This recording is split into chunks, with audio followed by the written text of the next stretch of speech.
Mami,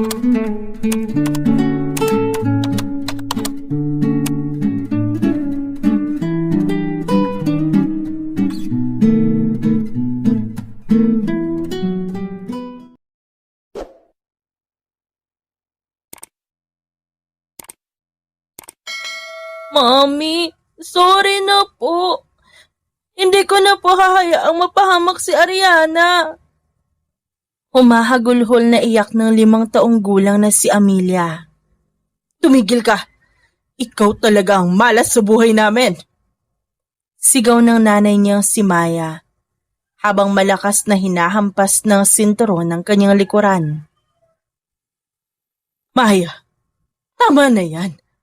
Mapapatay mo ang sarili mong anak. Saway ni Ariela, ang lola ni Amelia. Apo, tumayo ka na diyan. Bilisan mo at bumalik ka na sa kwarto mo. Umiiyak na naglakad pabalik sa silid si Amelia. Niyaya lang naman niya ang kakambal na maglaro sa parke. Pero dahil sa sobrang bilis tumakbo ni Ariana, muntik na itong masagasaan ng sasakyan. Naitulak niya ang kapatid para iligtas, pero dahil doon nabagok ang ulo nito. Paninisi agad ang inabot niya sa kanyang ina. Ang hindi nila alam, mas malala ang tinamo niya, dahil siya talaga ang nahagip ng sasakyan. Kagagaling lang niya sa ospital pero parang bumubuka ang tahi-sahita niya dahil sa palo. Masakit, pero iniisip ni Amelia na baka tama ang mama niya. Baka nga deserve niyang saktan para maging tama ang pagkakamali niya. Pero nagbago ang lahat nang marinig niya ang usapan sa labas. Doon parang gumuho ang mundo niya sa katotohanan. Mana siya sa hayop niyang ama, demonyo! Gigil na sabi ni Maya. Anak mo pa rin siya, huwag kang magsalita ng ganyan. Pakiusap ng lola ni Amelia. Wala akong anak na demonyo. Dahil sa lalaking yun, muntik na ako makunan kay Ariana, binaboy niya ako, ma. Tapos nag-iwan pa siya ng marka niya habang buhay. Natitignan ko lang, nang ganun-ganun na lang. Pag-iyak ni Maya. Anak, alam ko ang sakit ng ginawa sa'yo ng kakambal ng asawa mo. Pero walang kasalanan si Amelia. Hindi niya pinili maging anak ng lalaking yun. Sagot ng lola niya habang umiiyak din. Alam ko, ma. Pero tuwing nakikita ko yung mukha ng batang yan, bumabalik lahat ng sakit. Gusto ko na makalimot pero siyang ebidensya na nangyari yon. Simula noon, unti-unting lumayo ang loob ni Amelia. Iniwasan niya ang kanyang ina, ang lola niya pati ang kakambal. Palagi na lang siyang nakakulong sa kwarto. Minsan nga, mga delata na lang ang kinakain niya para hindi niya na kailangan lumabas at makisalamuha sa kanila. Gusto na lang niya maglaho. Pakiramdam niya bawat hininga niya. Pabigat lang sa mga tao sa paligid. Siguro dahil sa sobrang stress at lungkot, kalaunan nalaman niyang may sakit na siya sa puso.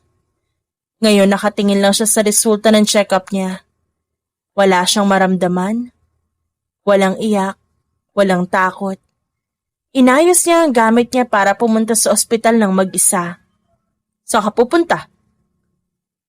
Matalim na tanong ni Maya nang makita siya pababa ng hagdan.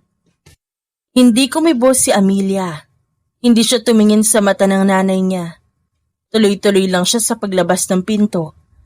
Kahit na naririnig niya ang masasakit na salitang binabato sa kanya. Para sa kanya, wala nang kwenta ang mga salitang yun. Matagal na siyang patay sa kanyang kaloob-looban. Samantala, sa labas ng mansyon, may isang lalaking kanina pa nagmamasid. Walang emosyon na mukha ni Alexander habang nakatingin sa dalagang palabas ng gate. Humihit-hit siya ng sigarilyo at dahan-dahang ibinuga ang usok. Target locked. Bulong niya sa sarili. Sa wakas, nahanap na rin niya ang gagamitin niya para mapaghigantihan ang pamilyang sumira sa buhay niya. Sa gitna ng kalsada, habang naglalakad si Amelia patungo sa ospital, bitbit ang envelope ng kanyang medical results. Pakiramdam niya, Lulutang na ang kanyang mga paa. Ang sakit ng kanyang dibdib, hindi na lang dahil sa sakit sa puso, kundi dahil sa bigat ng katotohanang nalaman niya simula bata pa siya. Isang itim na van ang biglang huminto sa kanyang tapat. Hindi pa man siya nakakakilos, bumukas na ang pinto nito at mabilis siyang hinila ng dalawang lalaki nakasuot ng maskara. Hindi siya sumigaw, hindi siya nanlaban. Hinayaan lang niya ang sarili, nakalad ka rin papasok sa dilim. Sa loob ng van, bumungad sa kanya ang malamig na tingin ni Alexander. Hawak nito ang isang litrato ng stepfather ni Amelia. Ang pulis na alam ni Alexander na pumatay sa kanyang ama. Alam mo ba kung sino ako? Kilala mo ba ako? Ako si Alexander Hamilton, ang lalaking tatapos sa'yo. Ang boses nito'y parang galing sa hukay. Nakakapangilabot. Alam mo ba kung anong ginawa ng tatay mo sa pamilya ko? Tumingin si Amelia sa mga mata ng lalaki. Nakita niya ang galit, ang puot at ang pagnanais na manakit. Alam ni Amelia na ang tinutukoy nito, ang lalaking asawa ng kanyang ina, na itinuring niyang tatay. Kahit kailanman hindi siya nito tinanggap, pero mas alam niya ang mas malalim na sikreto. Na ang tunay niyang ama ay ang demonyong nanggahasa sa nanay niya. Imbes na magpaliwanag, nanatiling tikom ang bibig ni Amelia. Wala siyang balak sabihin na wala siyang koneksyon sa pulis na yon. O na kinamumuhian din siya ng pamilyang balak paghigantihan ni Alexander. Para sa kanya, ang kidnap na ito ay isang pagkakataon. Gawin mo na kung ano gusto mong gawin. Mahinang saad ni Amelia. Wala itong takot. Parang pagod na pagod lang sa buhay. Napakunot noo si Alexander. Inaasahan niyang magmamakaawa ang babae. Iiyak o magsisisigaw. Pero ang nakikita niya, isang taong parang hinihintay lang na matapos ang lahat. Hindi mo man lang ba itatanggi? Ang tatay mong pumatay sa tatay ko. Sisirain ko ang buhay mo dahil sa ginawa niya. Banta ni Alexander, sabay hawak ng mahigpit sa panga ni Amelia. Bahagyang ngumiti ang babae. Isang ngiti na puno ng pait. Sige lang, total wala namang mawawala sa akin. Wala namang maghahanap sa akin. Sa isip-isip ni Amelia, ito na ang paraan niya para mawala siya nang hindi siya direktang kukuha ng sariling buhay. Kung ang galit ni Alexander ang tatapos sa kanya, tatanggapin niya yon ng maluwag sa loob. Para sa kanya, ang kidnap na ito'y hindi isang krimen. Ito ay isang sagot sa kanyang mga panalangin na sana matapos na ang lahat. Samantala, lalong naguluhan si Alexander. Ang target niya ay hindi takot sa kamatayan. Sa halip na makaramdam ng tagumpay, parang may kumurot sa kanyang dibdib habang nakatingin siya sa mga matang wala ng buhay.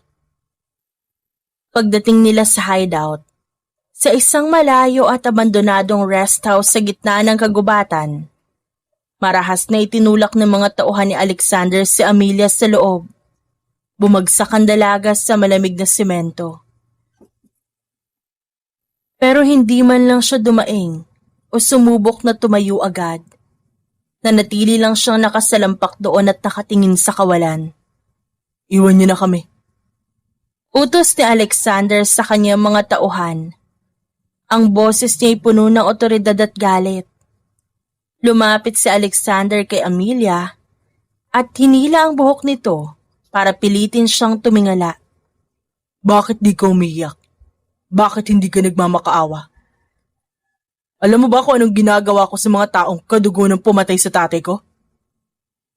Tumingin si Amelia sa kanya.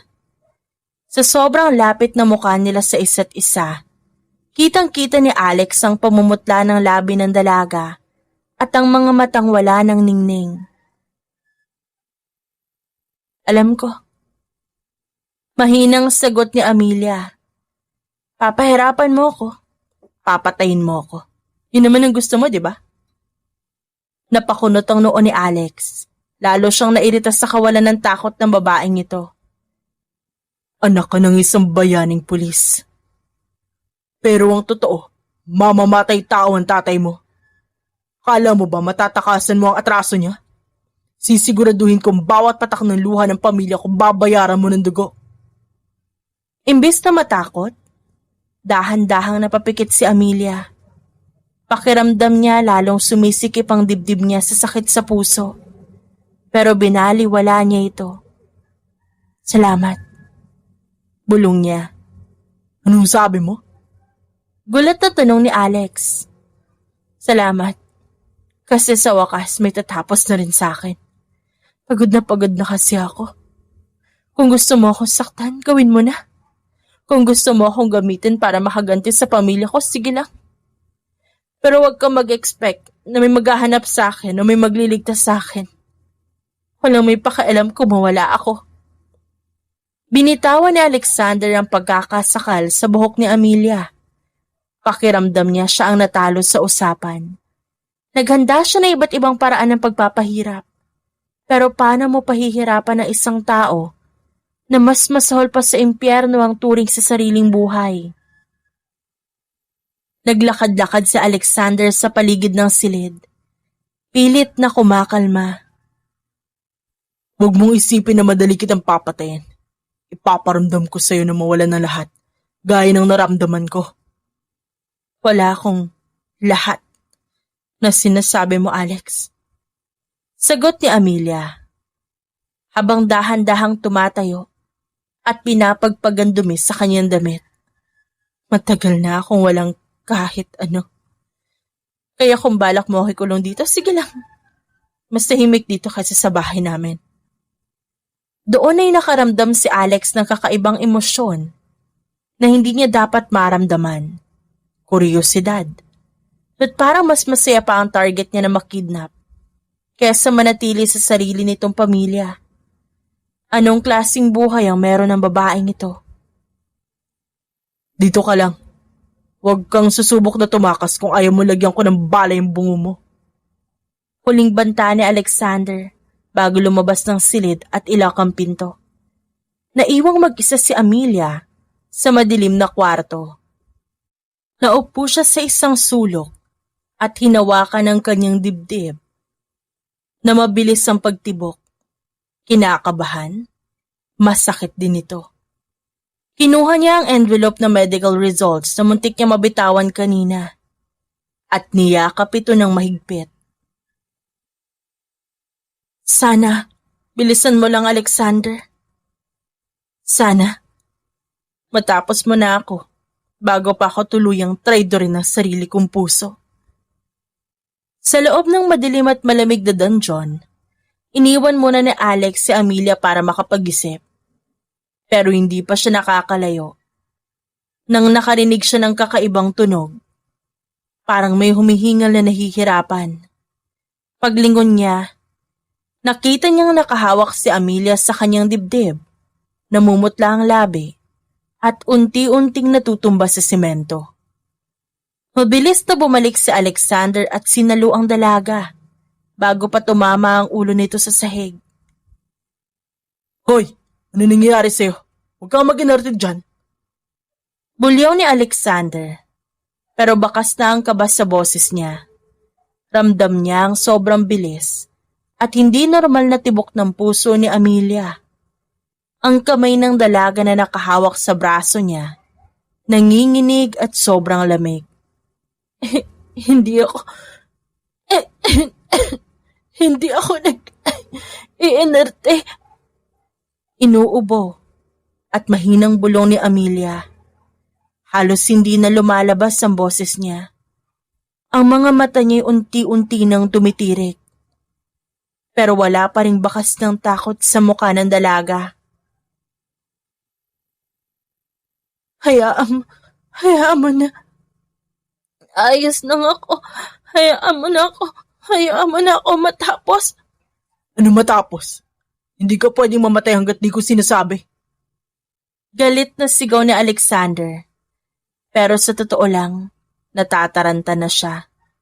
Hindi niya alam kung anong gagawin sa isang biktima na tila sinusuko na ang sariling katawan sa kamatayan. Dahil sa sobrang lamig sa silong at nakikitang hindi na talaga makahinga si Amelia, walang choice si Alexander kundi buhatin ng dalaga. Sinakay niya ito sa kanyang bisig. Napakagaan ni Amelia. Parang wala siyang karga. Isang palatandaan kung gaano ito nagpabaya sa sarili sa mga nakalipas na buwan at taon. Dinala niya si Amelia paakyat sa pinakamalapit na kwarto. Na kwarto mismo ni Alexander.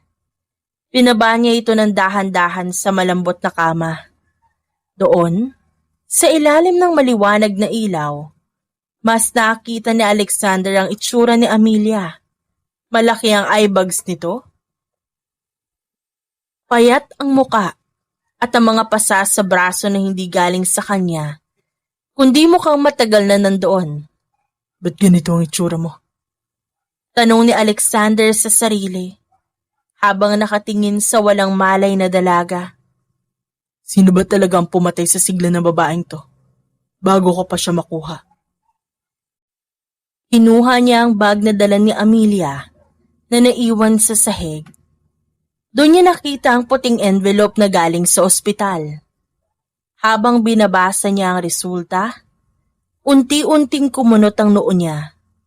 Heart failure. Malala na ito. At ang nakapagtataka, walang ibang pangalan sa emergency contact, kundi ang pangalan din ni Amelia. Nang magising ang babae, hindi na sa semento, kundi na sa isang malambot na siyang kutsyon. Amoy sigarilyo at mamahaling pabango ang paligid. Amoy ng isang lalaki. Pagmulat ng kanyang mga mata, nakita niya si Alexander na nakaupo sa isang silya sa tapat ng kama. Seryosong nakatingin sa kanya habang hawak ang mga papel mula sa ospital. Gising ka na pala. Bungad ni Alexander. Malamig pa rin ang boses, pero wala na yung dating bagsik na parang gusto siyang saktan agad. Hindi sumagot si Amelia. Sinubukan niyang bumangon, pero agad siyang nakaramdam ng hilo, kaya napahawak siya sa kanyang ulo. Huwag kang malikot. Sabi ng doktor na tinawag ko, kailangan mo ng pahinga. Masyado mahina ang puso mo para mag-inarte ka pa. Sabi ni Alex sabay tayo. Kinuha niya ang isang tray ng pagkain sa mesa. May mainit na sabaw, kanin at prutas. At inilapag ito sa tapat ni Amelia. Kumain ka. Tumingin lang si Amelia sa pagkain. Tapos tumingin kay Alex. Bakit mo ito ginagawa? Kala ko ba gusto mo ako magdusa? Oo, gusto kita magdusa. Sagot ni Alex habang nagsisindi ng sigarilyo. Pero agad din itong pinatay ng maalalang may sakit sa puso ang kaharap niyang babae. Pero hindi ako magtatagumpay kung mamamatay ka lang sa gutom mo sa sakit. Bago kita mapahirapan ng tama. Hindi ako pumapatay ng tao, mamamatay na rin naman. Kinuha ni Alex ang kutsara. Parang napilitang lumapit. Ayaw ko maabala ang plano ko dahil sa pagiging sakitin mo. Kaya kakain ka. Iinom ka ng gamot at magpapalakas ka. Ako magdedesisyon kung kailan ka matatapos, hindi ang sakit mo. Kahit labag sa loob, sinimulang subuan ni Alexander si Amelia. Tahimik lang na tumatanggap si Amelia ng pagkain. Ito ang unang pagkakataon na may nag-asikaso sa kanya ng ganito. Sa bahay nila kahit may sakit siya, kailangan niyang kumilos mag-isa. Dahil mas inuuna ng nanay niya ang kapatid na si Ariana. Bakit di mo sinabi sa pamilya mo na ganito kalala ang lagay mo? Tanong ni Alexander habang tinitignan ng payat na pangangatawan ni Amelia. Wala silang pakialam. Mas gusto ko ng ganito. Mahinang sagot ni Amelia matapos lumunok. Salamat sa pagkain. Pero wag mo nang sayangin ang oras mo sa akin. Gamitin mo na lang ako sa kung anong kailangan mo. Tapos hayaan mo na ako mawala. Lalong kumunot ang noo ni Alex. Ang dami mong daldal. Ubusin mo yan. Sa loob-loob ng lalaki naguguluhan siya. Dapat galit ang nararamdaman niya. Pero habang nakikita niyang dahan-dahang kumakain si Amelia, at bakas ng sobrang lungkot sa mga mata nito, parang unti-unting nawawala ang puot na nararamdaman niya dito. Hindi niya akalain na ang babaeng dapat ay kaaway niya, siya pa pala magpaparamdam sa kanya ng kakaibang protectiveness. Lumipas ang ilang araw na ganoon ang setup nila. Pakakainin siya ni Alex, babantayan sa pag-inom ng gamot, at sisiguraduhin hindi siya napapagod. Pero habang bumabalik ang konting lakas ng katawan ni Amelia, lalo namang bumibigat ang kanyang loob. Para sa kanya, ang bawat araw na nadadagdag sa buhay niya, parang pagpapatagal lang ng paghihirap. Isang gabi, habang nakatayo si Alex sa tapat ng bintana ng kwarto at naninigarilyo, dahan-dahang lumapit si Amelia. Suot niya ang isang maluwag na t-shirt na pinahiram sa kanya ng mga tauhan ni Alex. At sa ilalim ng liwanag ng buwan, kitang-kita ang payat pero maganda niyang figura. Alexander. Tawag ni Amelia. Lumingon ang lalaki. Matalim ang tingin pero hindi itinatago ang kuryosidad. Ba't gising ka pa? Sabi ko matulog ka na para hindi umaatake ang puso mo. Hindi natinag si Amelia. Tinitigan niya ang lalaking kinatatakutan ng lahat. Ang lalaking pilit siyang binubuhay, kahit pakaaway ang tingin nito sa kanya. May hihilingin sana ako. Kapalit ng lahat ng ginagawa mo at kapalit ng buhay ko na hawak mo. Napakunot ang noo ni Alexander. Ibinuga ang usok ng Yossi bago ito pinatay sa ashtray. Anong hiling? Pera? Gusto mo bang tumakas? Umiling si Amelia. Humakbang siya palapit, hanggang sa nararamdaman niya na ang init ng katawan ng lalaki. Gusto kong maranasan ng palaging kinababaliwan ng mga babae sa'yo. Pwede ba ako makipag-sex sa'yo, Alex? Nabigla si Alexander. Hindi niya inaasahan na ang isang babaeng parang lantang bulaklak at laging malungkot magsasabi ng ganong bagay na derechahan. Ano ba ang pinagsasabi mo? Alam mo ba pwede ikamatay ng puso mo ang sobrang excitement o pagod? Baliw ka ba? Alam ko. Mahinang sagot ni Amelia. Sabay hawak sa kamay ni Alex at inilagay ito sa tapat ng kanyang puso. Pero sabi mo hawak mo ang buhay ko.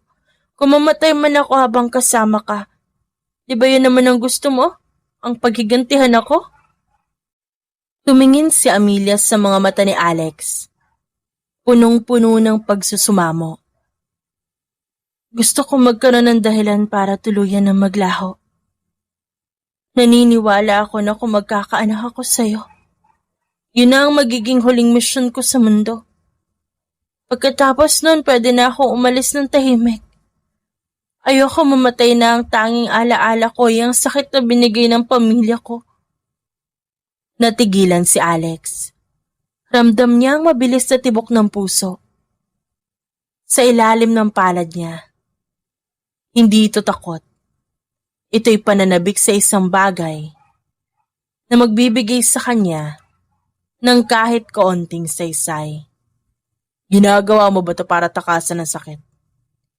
Tanong ni Alexander at ang boses ay naging paos at malalim.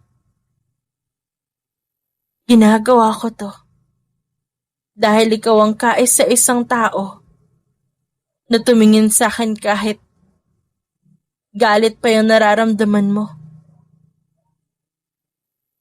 Ikaw lang ang nagmalasakit sa akin. Hindi nakapagsalita si Alexander.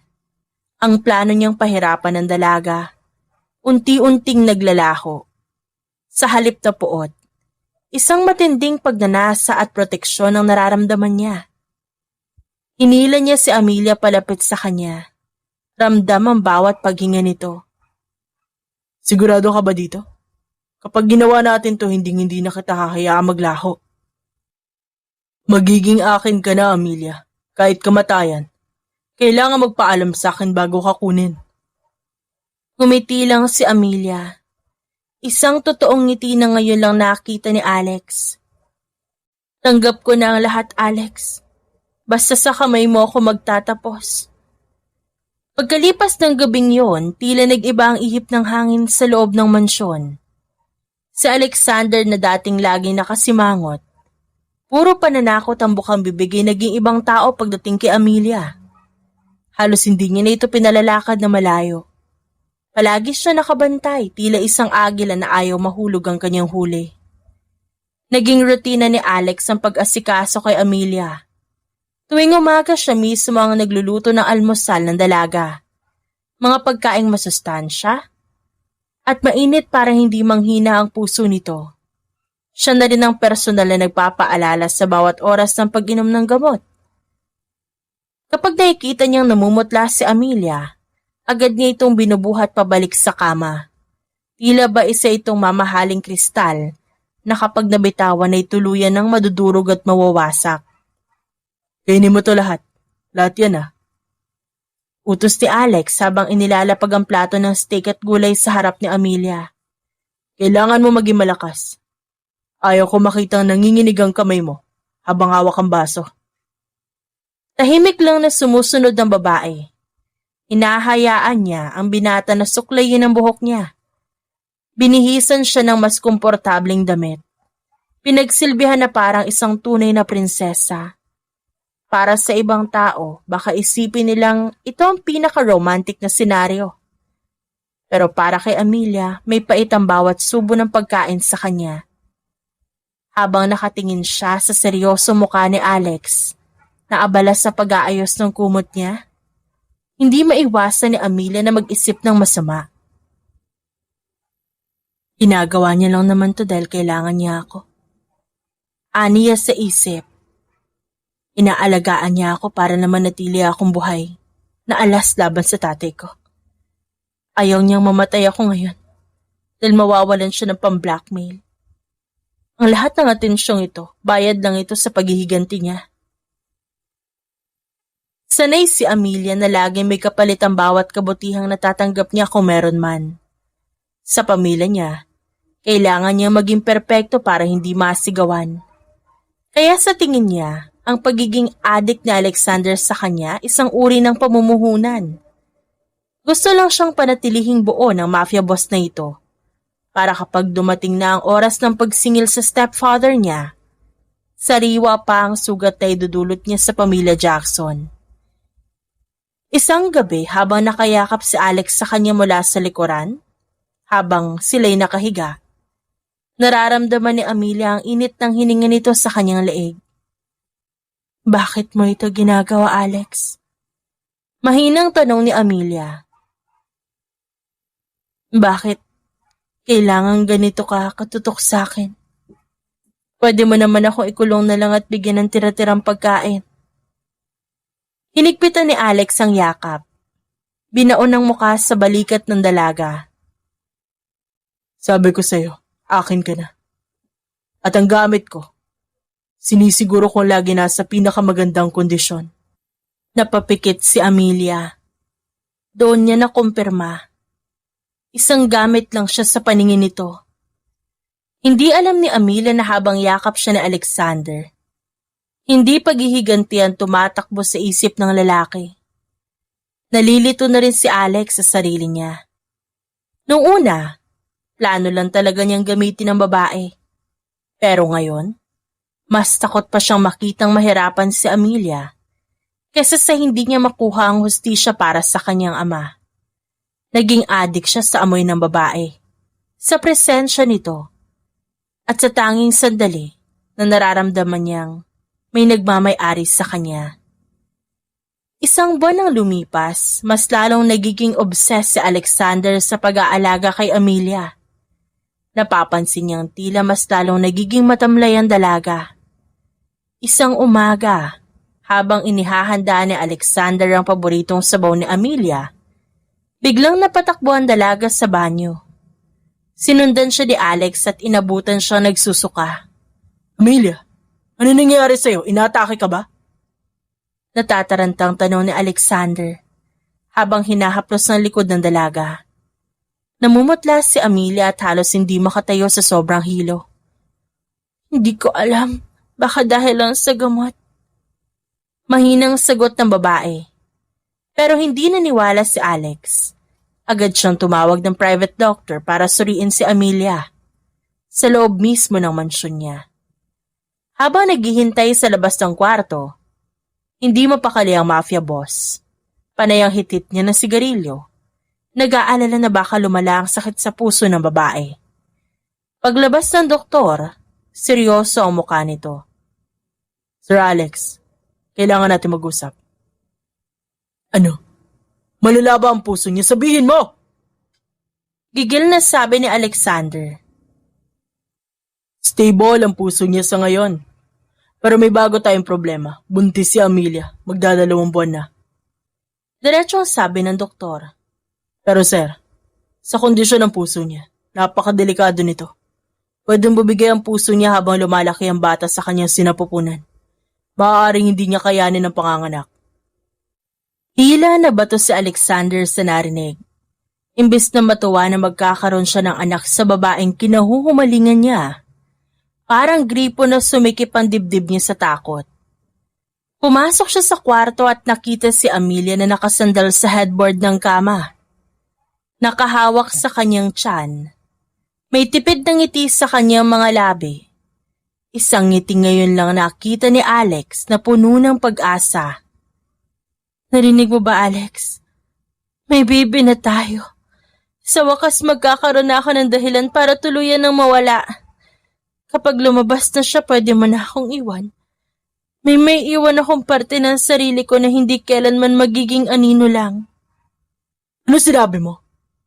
Galit na sabi ni Alex, pero nanginginig ang boses niya.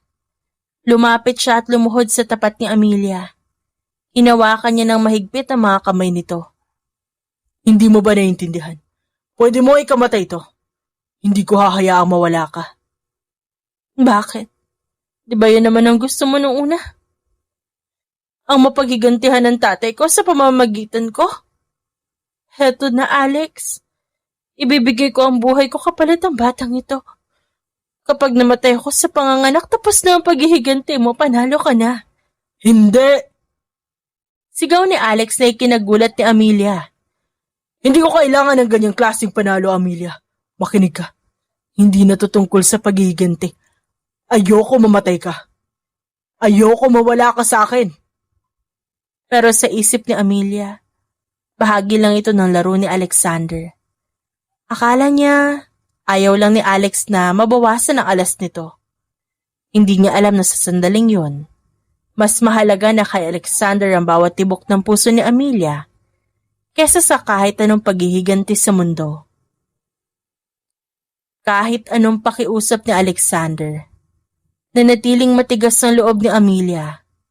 Para sa kanya, ang bawat pag-aalaga ng lalaki para lang masigurong maayos ang produkto na gagamitin nito sa laban. Sa isip ni Amelia, kaya lang siya pinapahalagahan ni Alex dahil siya ang alas nito laban sa ama, ang pulis na kaaway ng mga Hamilton. Isang hapon, pumasok si Alexander sa kwarto na may dalang mga papel. Amelia, nakausap ko ng pinakamagaling na cardiologist at OBGYN. Sila ang titingin sa iyo araw-araw simula bukas. Dito sila mananatili sa mansyon para mabantayan ka bawat segundo. Tiningnan lang ni Amelia ang mga papeles bago tumingin sa bintana ng walang emosyon. Ang dami mong ginagastos para lang sa akin. Bakit? Takot ka ba na kapag nawala ako, wala ka nang magagamit na panakot sa tatay ko? Huwag kang mag-alala. Hanggat nandito tong bata sa tiyan ko, hindi ako susuko. Para naman may mapalakas sa akin bago ako mamatay. Napatigil si Alex. Nilapitan niya si Amelia at hinawakan sa balikat. pero marahas na umiwas ang babae. Huwag mo akong hawakan. Alam ko namang kinamumuhian mo yung dugo ko dahil anak ako ng taong pumatay sa ama mo. Amelia, makinig ka. Pinatigil ko na ang lahat. Inutusan ko ang mga tauhan ko na huwag galawin ang tatay mo. Wala na akong pakialam sa pagiganti sa kanya. Ang gusto ko lang, maging ligtas kayo ng anak natin. Yan ang mahalaga sa akin ngayon. Ngumisi ng mapait si Amelia. Galing mo talagang umarte, Alex. Siguro kaya ka naging mafia boss kasi napaniwala mo lahat sila sa kasinungalingan mo, no? Pero ako hindi mo ako maluloko. Alam ko ang totoo, isa lang akong ebidensya ng galit mo. Sige lang, alagaan mo ko. Pero wag kang aasa na maniniwala ako na mahal mo ko ang batang ito. Ginagawa mo lang to para kapag dumating ang oras, mas masakit mong may pumukha sa tatay ko na hawak mo ang anak niya. Masakit para kay Alexander ang bawat salitang binibitawan ni Amelia. Aminado siya nung una. Yun talaga ang plano niya. Pero ngayon kahit na alam niyang kaaway ang turing niya sa ama ni Amelia, hindi niya na kayang ituloy ang plano. Mas nangingibabaw ang takot niyang mawala ang babae na nagpabago sa kanyang sistema. Hindi ako maarte. Bulong ni Alex habang nakatingin sa mga mata ni Amelia na puno ng pagdududa. Gagawin ko ang lahat para mapatunayan sa'yo na mali ka. Kahit tubusin ko lahat ng yaman ko, mabuhay ka lang. Lumabas si Alex ng kwarto na mabigat ang loob. Tinawagan niya ang kanyang mga tauhan. Bantayan niyo ang bawat galaw ng tatay ni Amelia. Huwag niyo siyang sasaktan. Siguraduhin niyo hindi siya makakalapit dito para hindi ma-stress si Amelia. At ihandaan niyo lahat ng kailangan ng mga doktor. Buhay ni Amelia nakataya dito. Mula nang malaman ni Alexander ang tungkol sa sanggol at ang panganib sa puso ni Amelia, hindi na siya nakakatulog sa ibang kwarto. Gabi-gabi nakabantay siya sa tabi ng babae. Sa tuwing mapapansin niyang medyo nahihirapan itong huminga o kaya'y gumagalaw dahil sa masamang panaginip, agad siyang gumigising para haplusin ang likod nito o di kaya bigyan ng tubig. Ba't kasing ka na naman? Tanong ni Amelia isang madaling araw nang mahuli niya nakatitig sa kanya si Alexander. Sinisiguro ko lang kung humihinga ka pa. Maikling sagot ng lalaki habang inaayos ang kumot ng babae. Kahit ang pagkain ni Amelia, sinala na rin ni Alexander. Pinatalsik niya ang dating chef ng mansyon. Siya mismo ang nag-aaral magluto ng mga pagkaing mababa sa sodium at kolesterol, pero puno ng bitamina para sa sanggol. Kailangan maubos mo tong sabaw. Sabi ni Alex habang maingat na hinihipan ng kutsara bago isubo kay Amelia. Sabi ng doktor, kailangan mo lumakas bago tayo lumuwas para sa susunod mong check-up. Masyado ka na maraming ginagawa, Alex. Anak lang naman to ng kaaway mo. Ba't kailangan ikaw pa gumawa ng lahat ng ito? Mahinang sabi ni Amelia habang tumatanggap ng subo. Sabi ko sa'yo, hindi natutungkol sa tatay mo. Sabay haplos sa maliit na umbok ng tiyan ni Amelia. Anak ko rin to. At ikaw ay nagdadala sa kanya. Walang ibang hahawak sa inyo kundi ako. Hindi rin pinapayagan ni Alex na tumayo. Umaglakad ng malayo si Amelia. Kapag gusto nitong pumunta sa veranda para magpahangin, kusa siyang bubuhatin ni Alex. Kahit anong reklamo ni Amelia na kaya naman niya, hindi siya nakikinig sa mafia boss. Isang araw, nakita ni Alexander si Amelia na sinusubukang abutin ng isang libro sa mataas na shelf. Agad siyang sumugod at binuhat ang dalaga pabalik sa upuan. Ano ba sa tingin mo ginagawa mo? Sabi ko tumawag ka lang, di ba? Paano kung mahilo ka at bumagsak ka? Galit na sigaw ni Alex. Pero bakas ng takot sa kanyang mga mata. Gusto ko lang namang magbasa. Sagot ni Amelia. Nagulat din sa naging reaksyon ng lalaki. Nakahinga ng malalim si Alexander at lumuhod sa tapat ni Amelia. Kinuha niya ang kamay nito at hinalikan ng palad ng dalaga. Please, Amelia. Makinig ka sa akin. Huwag mong biglayin ang sarili mo. Bawat galaw mo, bawat hingal mo, kinakabahan ako. Hindi ko alam kung anong gagawin ko kapag may nangyaring masama sa'yo. Sa mga sandaling yon, bahagyang natigilan si Amelia. Nakita niya ang pagod sa mga mata ni Alex. Ang mga mata'y dati puno ng puot. Ngayon puno ng pagmamakaawa at pag-aalaga. Pero sa likod ng isip ni Amelia, nandoon pa rin ang takot. Paano kung kapag nanganak na ako at nakuha niya na ang baby, itapon niya ako? O kaya naman gamitin niya ang anak namin para saktan ng tatay ko? Kaya naman, kahit anong lambing na Alexander, nanatiling mailap ang puso ni Amelia dito. Tinatanggap niya ang pag-aalaga pero hindi ang pagmamahal. Lumipas ang ilang buwan na punong-puno ng kaba, pero isang gabi, bigla na lang namutla si Amelia at hindi na makahinga. Maaga ang naging pagsakit ng tiyan niya, kahit hindi pa dapat siya manganganak. Nataranta ang lahat pero si Alexander, ginamit ang lahat ng koneksyon at pera niya. Nagpatawag ng pinakamagaling na surgeon, cardiologist, at mga espesyalista gamit ang private jet para operahan si Amelia sa loob mismo ng mansyon na ginawa niya ng parang tunay na ospital. Himalang nailigtas ang sanggol. Pero dahil mahina ang puso ni Amelia, kailangan siyang dumiretso sa isang maselang operasyon sa puso para hindi tuluyang mamatay. Ginawa ni Alexander ang lahat. Hindi siya natulog, hindi siya kumain. Binantayan niya ultimo ang pagtibok ng puso ni Amelia hanggang sa maging stable ang lagay nito. Pagkalipas na ilang araw, nagising ang babae. Pagdilat niya, ang mukha ni Alexander ang kanyang nakita. Mukha itong pagod na pagod. Gising ka na. Bulong ni Alexander sabay hawak sa kamay ni Amelia. Ligtas na kayo. Ligtas na ang baby natin, Amelia. At maayos na din ang puso mo na operahan ka na. Imbes na matuwa, tumulo ang luha ni Amelia. Pero hindi ito luha ng pagpapasalamat. Galit ang nakita ni Alexander sa mga mata ng babae. Bakit? Bakit mo pa ako niligtas? Ba't mo pa pinaayos tong puso ko? Ano ba ang sinasabi mo? Gusto kita mabuhay, Amelia. Gusto ko magkasama tayo. Kasama ang anak natin. Sagot ni Alexander.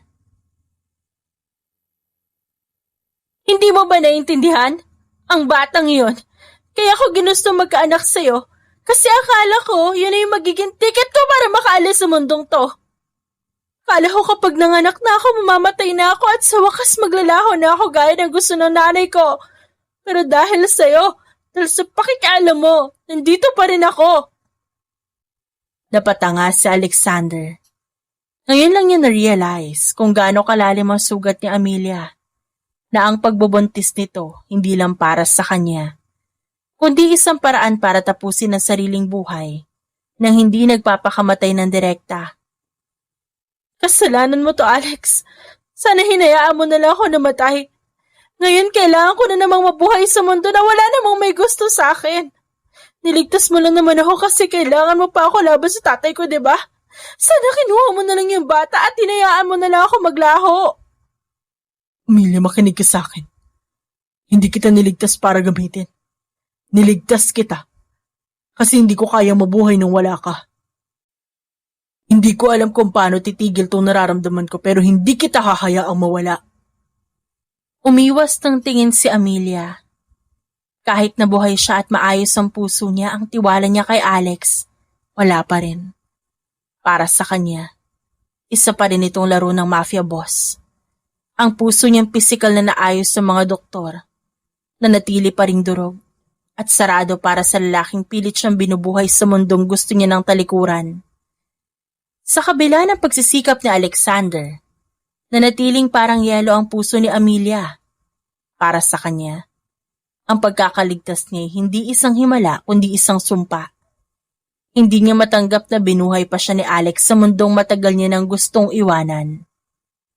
Isang hapon, pumasok si Alex sa kwarto ni Amelia habang tulak-tulak ang isang incubator. Doon sa loob, Makikita ang isang napakaliit na sanggol, punong-puno ng mga tubo at wire. Dahil premature ang bata, kailangan ng iba yung pag-iingat at makabagong kagamitan para mabuhay ito. Amelia, tignan mo. Narito ang anak natin. Tignan mo kung gaano siya katapang.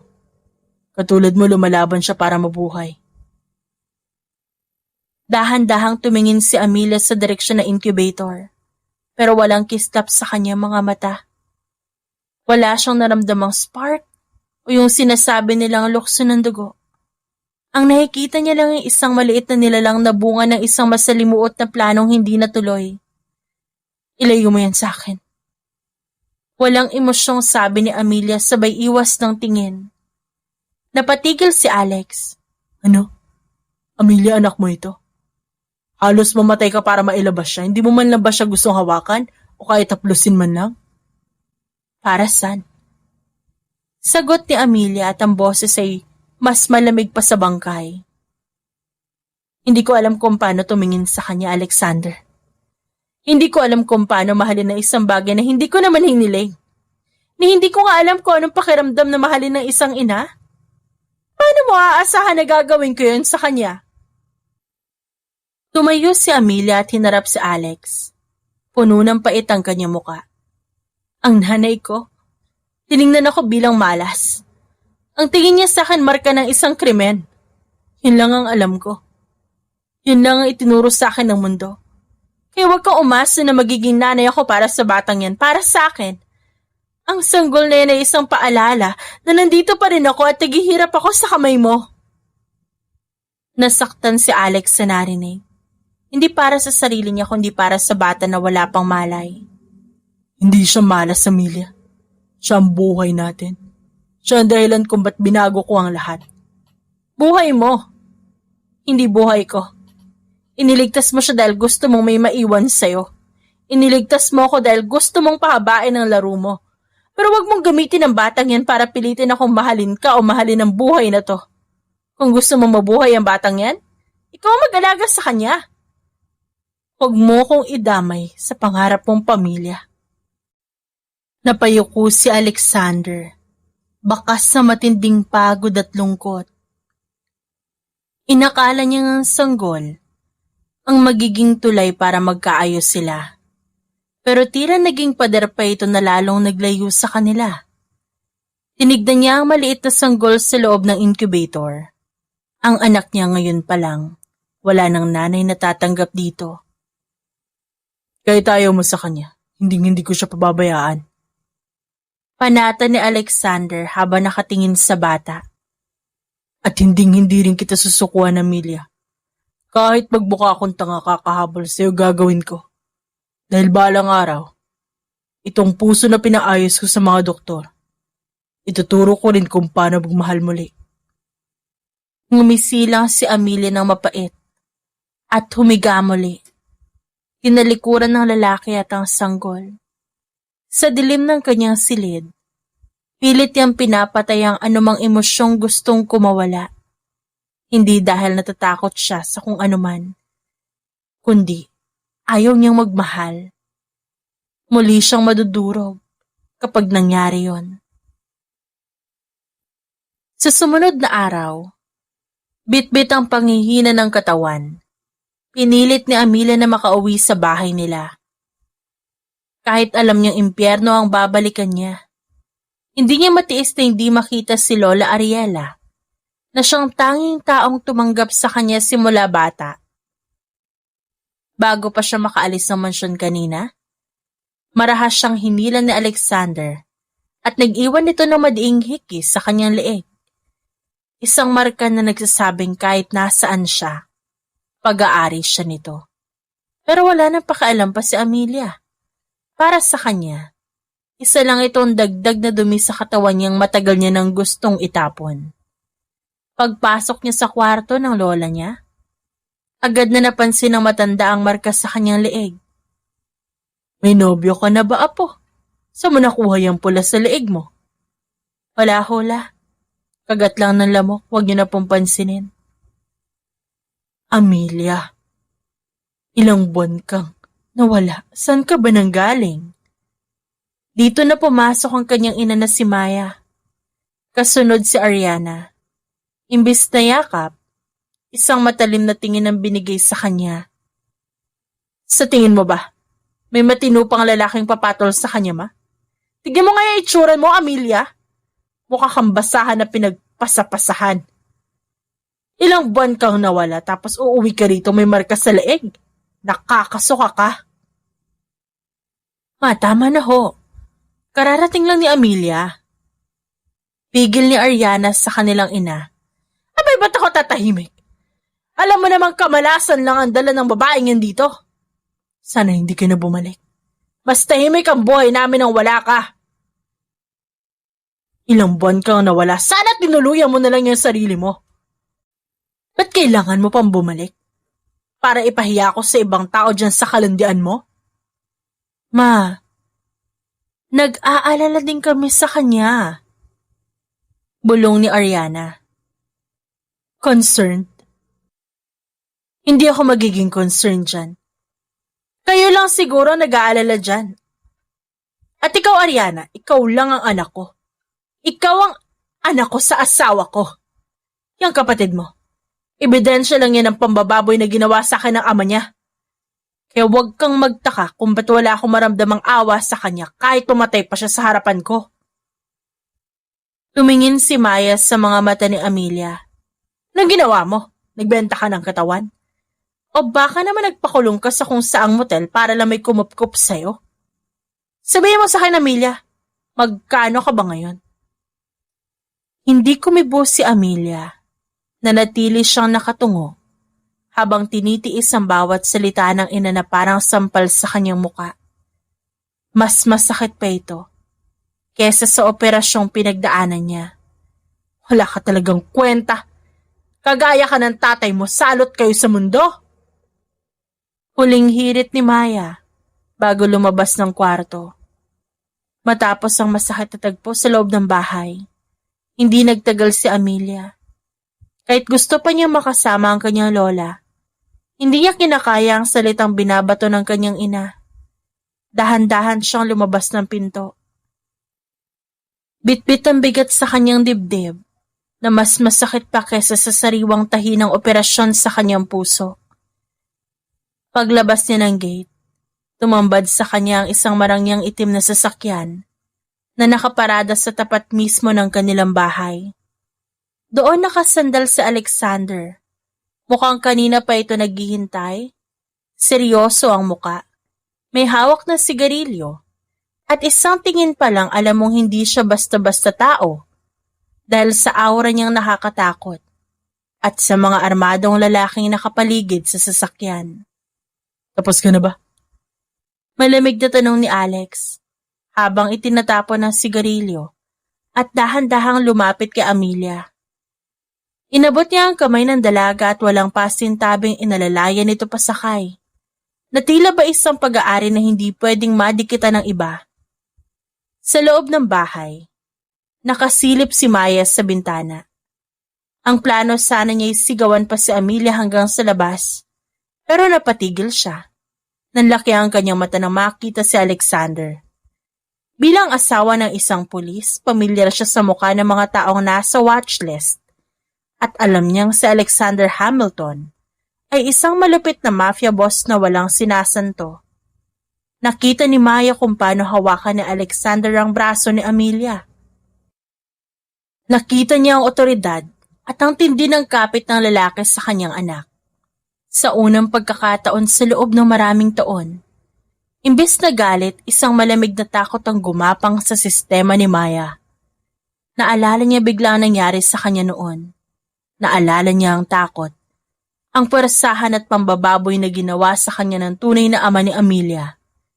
Sa isip ni Maya, ang mga lalaking katulad ni Alexander, makapangyarihan, madilim at mapanganib, may iisang hangarin lang, ang sirain ang buhay ng isang babae. Diyos ko! Bulong ni Maya habang nanginginig ang kanyang kamay na nakahawak sa kortina. Anong pinasok ng batang yan? Ba't siya sumasama sa demonyong yan?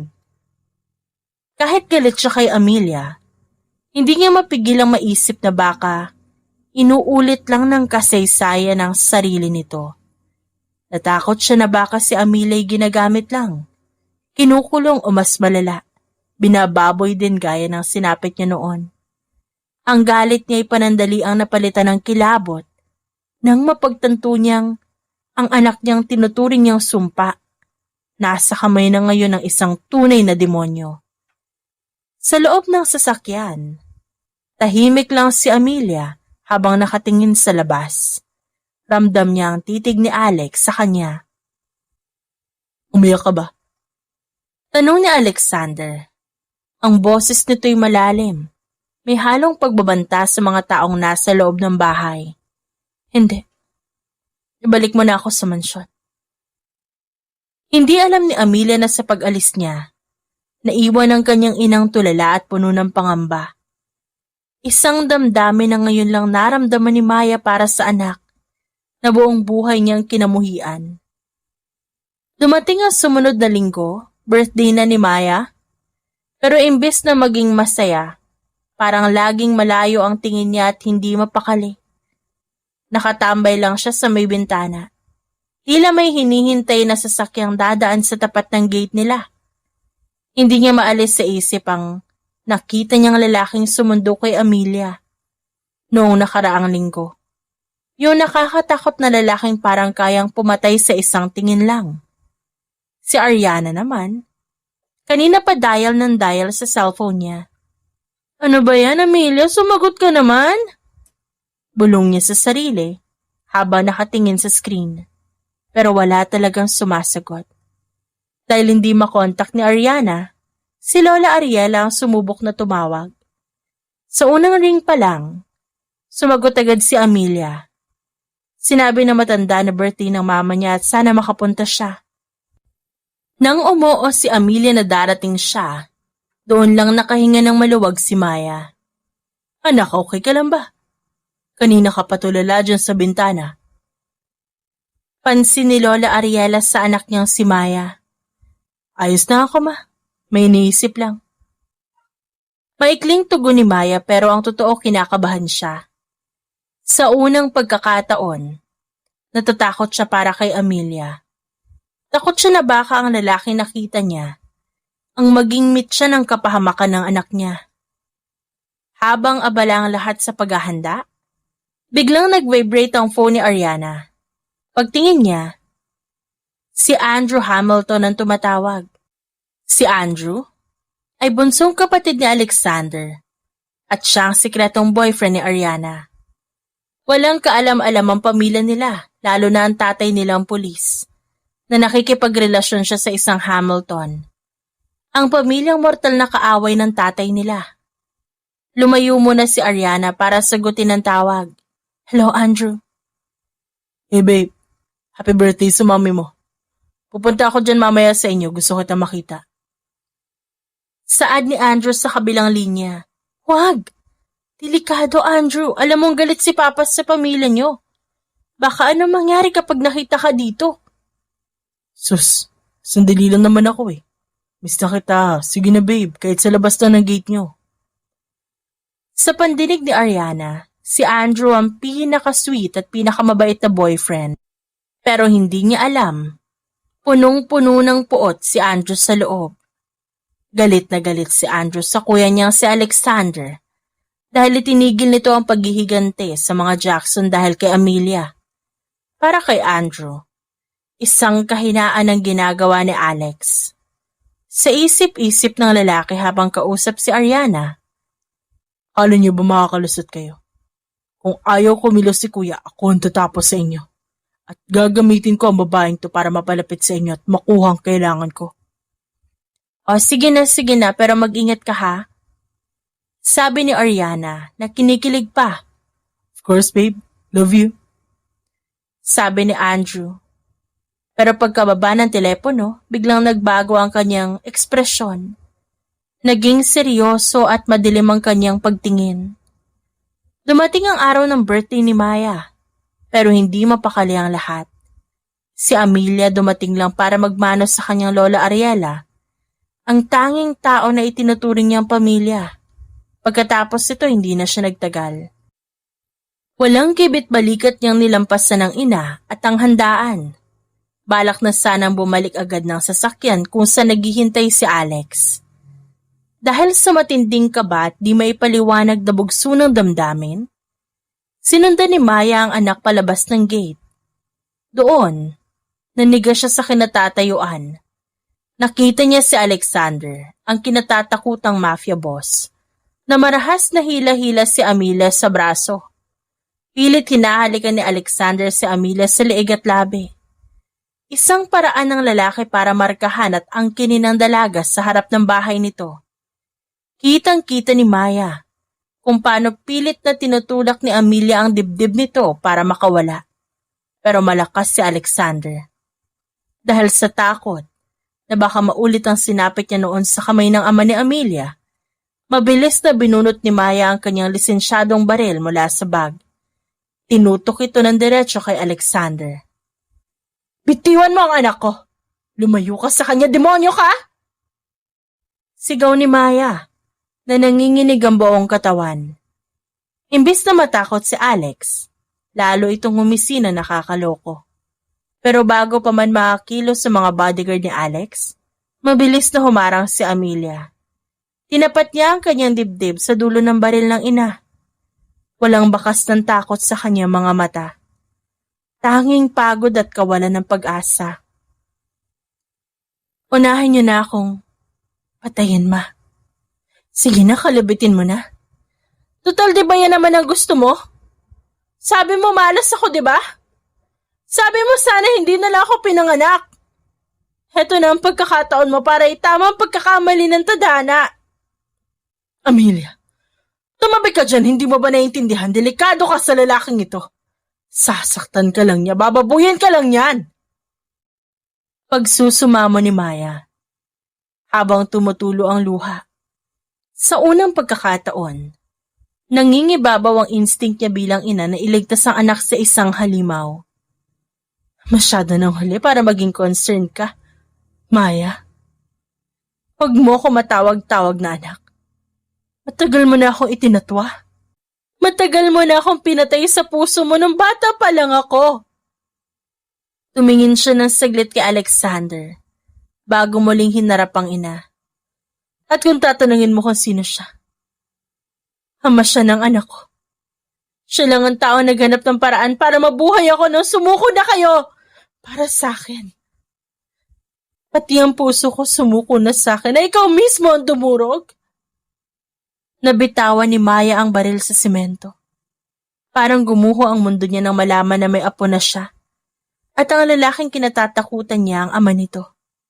Higit sa lahat, ang masakit na makitang mas pinipili pa ni Amelia na mamatay sa kamay niya kaysa lumayo sa mafia boss. "Umalis na tayo, Alex." Utos ni Amelia habang sumasakay ng sasakyan at hindi na muling nilingon ang ina. Naiwang tulala si Maya sa kalsada, habang si Andrew Hamilton, nakamasid lang mula sa dilim, may hawak na kamera at nakangiti ng masama. "What a nice show. Mukhang mas madali ang plano kaysa sa inaasahan ko." Pagbalik nila sa mansyon, halos pasandal na isinara ni Alex ang pinto ng kwarto sa sobrang galit at kaba. Ang mukha niya ay pulang-pula at ang ugat sa leeg ay bakas na bakas. "Ano ba pumasok sa utak mo? Hinarang mo ang sarili mo sa baril. Paano kung kinalabit niya yun? Paano kung tinuluyan ka niya?" Nakahawak ang kanyang magkabilang kamay sa balikat ni Amelia. Tumingin lang si Amelia sa kanya. Walang emosyon ng mga mata na parang wala siyang pakialam kung dumanak man ang dugo niya kanina. "Ba't ka ba nagagalit? Di ba yun naman ang gusto mo? Ang makitang mamatay ang anak ng kaaway mo. Binibigyan ko lang kayo ng nanay ko ng shortcut." "Hindi yan ang gusto ko. Sabi ko sa'yo, tapos na ang pagiganti ko, Amelia. Pero ikaw, parang gustong-gusto mo talaga mawala. Hindi mo ba naisip yung bata? Hindi mo ba naisip na baka hindi ko kayanin na wala ka?" Napatawa ng bahagya si Amelia. Isang tawang puno ng pait. "Huwag mo na akong bulahin, Alex. Hindi mo kaya mawala ang alas mo. Yun ang totoo. Huwag mong gamitin ang baby para makonsensya ako. Dahil alam nating dalawa na kung hindi dahil sa pakikialam mo, matagal na kaming wala. Bakit ba ang tigas ng loob mo, ha? Pinagamot kita, binuhay kita, inalagaan kita. Kailangan ko pa ba lumuhod para maniwala kang ayaw kitang mamatay? Hindi mo kailangan lumuhod. Kailangan mo lang akong pakawalan. Pero dahil hindi mo yun gagawin, huwag kang magtaka kung ba't wala akong takot sa baril. Mas natatakot ako mabuhay sa piling mo, habang iniisip ko na kinuha mo lang ako para saktan ng pamilya ko. Nanginginig ang kamay ni Alex habang hinahaplos ang pisngi ni Amelia. Hindi kita pakakawalan. Kahit kamuhian mo pa ako habang buhay. Mas gusto ko nakikita kitang galit kaysa nakikita kitang nakahiga sa kabaong. Iniwan ni Alex si Amelia sa loob para pakalmahin ang sarili. Pero bago pa siya makalayo, may tumawag sa kanya. Si Andrew, ang kanyang kapatid. Galit na hinarap ni Alex si Andrew sa opisina.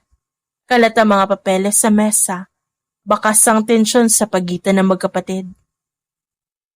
Alam mo ba hindi ko alam ang pinaggagawa mo, Andrew? Tumigil ka na sa pakikialam sa pamilya Jackson. Sinabi ko na sa'yo tapos na ang gulo. Tumawa na nakakaloko si Andrew. Ano ba nangyayari sa'yo, kuya? Dahil lang sa babaeng niya, naging malambot ka na? Pinatutukan ka na ng baril ng nanay niya, pero wala ka pa rin ginawa. Nakakahiya ka. Pinagtatawanan ka ng ibang organisasyon dahil naging aso ka na isang babaeng mahina ang puso. Lumapit si Alex at hinawakan si Andrew sa kwelyo. Ang mga mata niya ay parang isang halimaw. Makinig ka sa akin na mabuti. Isang beses mo pa silang gambalain, lalo na si Amelia. Sisiguraduhin kong magsisisi ka. Bakit? Papatayin mo ako? Sarili mong kapatid para sa anak ng pumatay sa tatay natin? Binitawan ni Alex ang kwelo ni Andrew at kinuha ang kanyang cellphone. May pinindot siya at pinakita ang screen sa kapatid niya. Doon bumungad ang isang malinaw na video. Sex video ni na Andrew at Ariana. Nanlaki ang mata ni Andrew. Napahinto siya at tila nawala ng hininga. Saan mo nakuha yan? Alam mo kung gaano kalawak ang matatenga ko, Andrew. Subukan mo saktan at galawin si Amelia. Kahit isang daliri lang, ikakalat ko tong video niyo ni Ariana sa buong bansa. Ipapakita ko sa tatay yung pulis. Sa lahat ng tauhan natin, sisirain ko ang reputasyon mo at sisiguraduhin kong pati ang babaeng yan, hindi na makakalabas ng bahay nila sa sobrang kahihiyan. Saglit na nag-alangan si Andrew. Nabitawan niya ang matapang niyang postura. Sa isip niya, isang gamit lang naman si Ariana para sa plano niyang paghihigante. Isang tool ang babae para makuha niya ang loob ng mga Jackson. Pero bakit sa banta ni Alex? Nakaramdam siya ng kakaibang takot. Hindi lang takot para sa sarili niyang pangalan, kundi isang takot na hindi maipaliwanag. Isang kaba para sa kapakanan ni Ariana. Bakit mo ito ginagawa? Nauutal na tanong ni Andrew. Dahil alam ko kung paano ka mag-isip. Kahit anong tigas mo, alam ko mahalaga sa iyo yung babae niyan. Huwag mong subukan ng pasensya ko, Andrew. Alagaan mo yung laruan mo kung gusto mo. Pero lumayo ka sa akin at ka Amelia maliwanag. Lumabas si Alexander ng silid. Iniwan si Andrew na nakatulala. Nanginginig ang kamay ni Andrew habang hawak ang mesa. Hindi niya matanggap na naramdaman niya ang takot na yun para kay Ariana. Sa loob-loob niya, gusto niyang paniwalain ang sarili na wala siyang pakialam sa babae. Pero ang bilis ng tibok ng puso niya, nagsasabing iba na ang laro. Desidido si Alexander na magbago. Ayaw niyang lumaki ang anak nilang si Leah sa isang mundo kung saan ang amoy ng dugo at usok ng baril ang normal.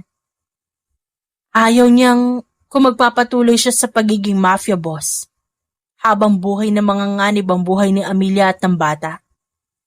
Isang gabi, kinausap ni Alex ang kanyang pinaka-pinagkakatiwalaang tauhan sa loob ng opisina. Simula sa araw na ito, titigil na natin lahat ng illegal na transaksyon. Wala ng droga, wala ng pupuslit ng armas, wala ng patayan. Seryoso utos niya. Pero boss, malaking pera ang mawawala sa atin. Paano ang organisasyon? I-convert niyo lahat sa legal na negosyo. Real estate, shipping lines, hotel, kahit ano basta malinis. Ayokong paglaki ng anak ko, titignan niya ang paligid na magulo.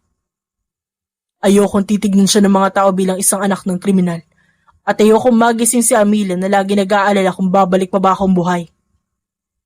Pagkatapos ng pulong, dinala ni Alexander ang balita kay Amelia na kasalukuyang nasa nursery. Pinagmamasa na maliit na si Leah sa loob ng incubator. Nagbitiw na ako sa organisasyon, Amelia. Lahat ng illegal na gawain pinatigil ko na. Nagpatayo ako ng foundation para sa mga batang may sakit sa puso. Sa pangalan mo at ni Leah.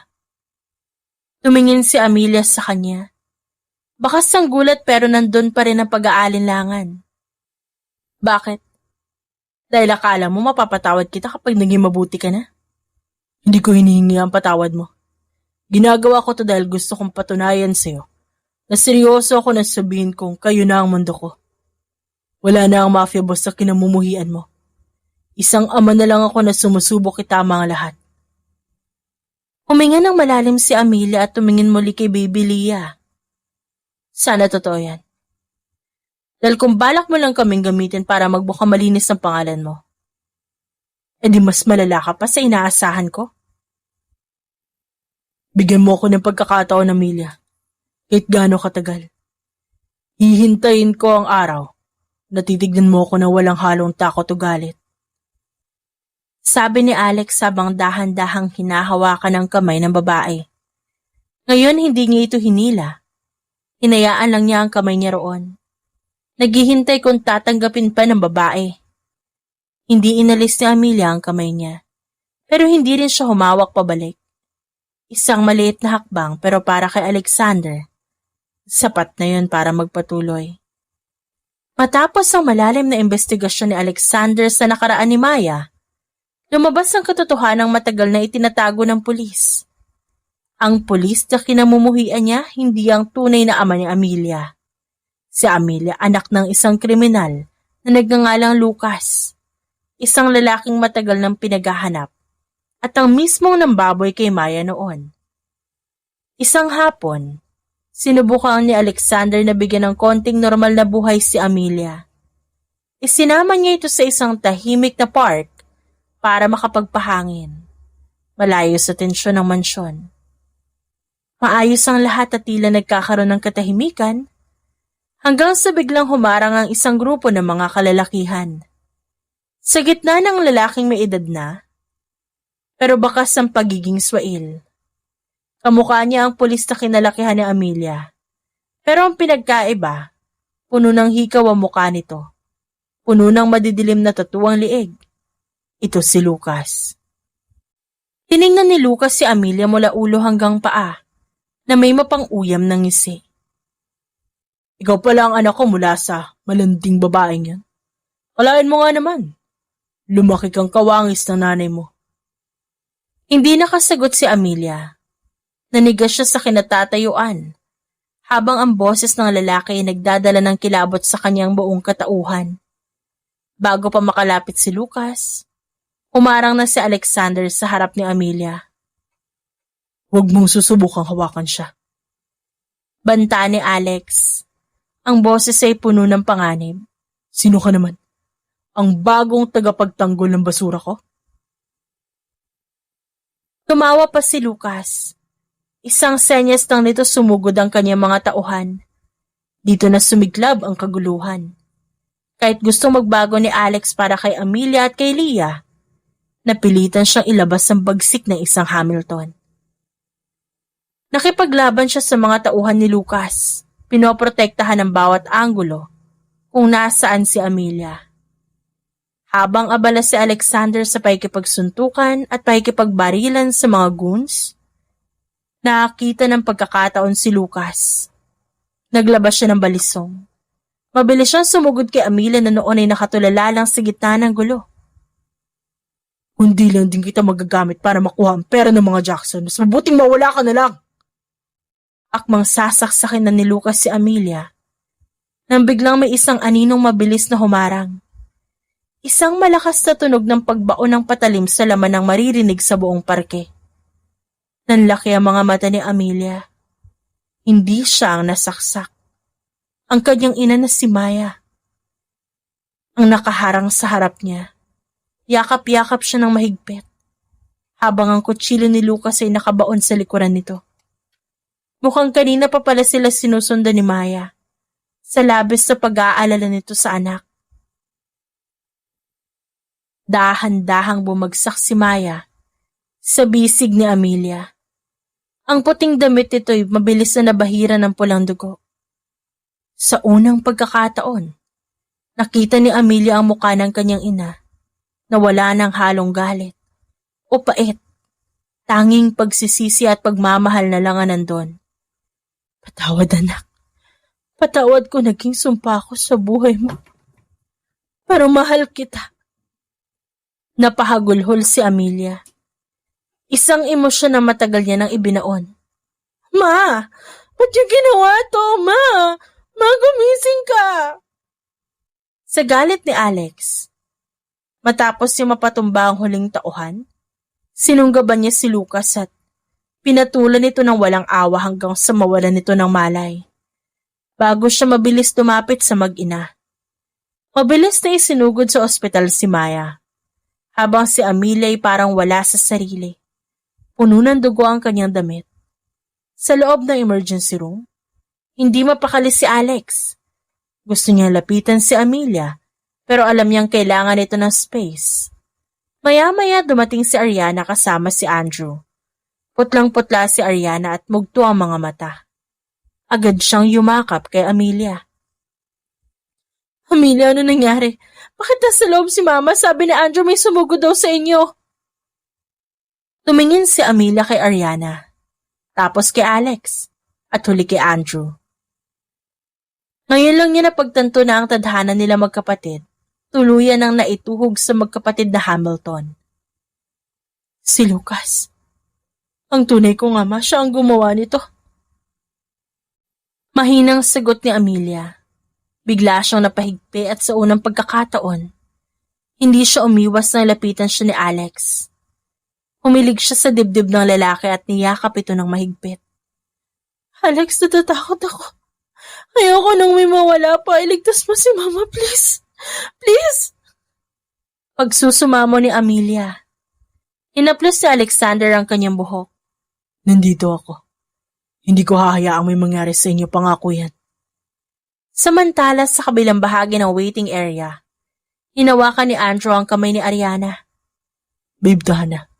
Nandito lang ako. Gagawin namin ni Kuya lahat para maging okay ang lahat. Salamat, Andrew. Hindi ko alam kung anong gagawin ko kung wala ka. Hindi alam ni Ariana na si Andrew ay nakaramdam na ng matinding konsensya habang tinitignan ng magkapatid. Pero sa gitna ng trahedya, doon lalong tumibay ang kapit ng mga Jackson sa mga Hamilton. Seryoso ka na ba talaga kay Ariana? Tanong ni Alexander kay Andrew na magkaroon sila ng pagkakataon na mag-usap. Oo, kuya. Kala ko nung una laro lang. Pero nung makita ko siyang ganito, parang gusto ko nalang itigil ang lahat ng gulo. Gusto ko nalang siyang protektahan. Seryoso, sagot ni Andrew. Mabuti. Dahil itong magkapatid na ito ang tanging meron tayo ngayon. Siguraduhin nating hindi sila masasaktan sa huli. Paglabas ng doktor, agad silang tumayo lahat. Dok, kamusta po yung nanay namin? Stable na siya. Mapalad siya at hindi tinamaan ng vital organs. Pero kailangan na mahabang pahinga. Pwede niyo siya makita mamaya. Paliwanag ng doktor. Nakahinga ng maluwag ang lahat. At sa loob ng puting pasilyo ng ospital, magkakatabi ang dalawang pares. Si Alex na hindi bumibitaw sa yakap ni Amelia at si Andrew na nakaakbay kay Ariana. Ang dalawang pamilyang dating magkaaway, ngayon, pinagbuklod ng dugo, pag-ibig, at mga sanggol na bunga ng kanilang masalimuot na kwento. The End. If you like the story, please like and subscribe for more wonderful stories. Paalam!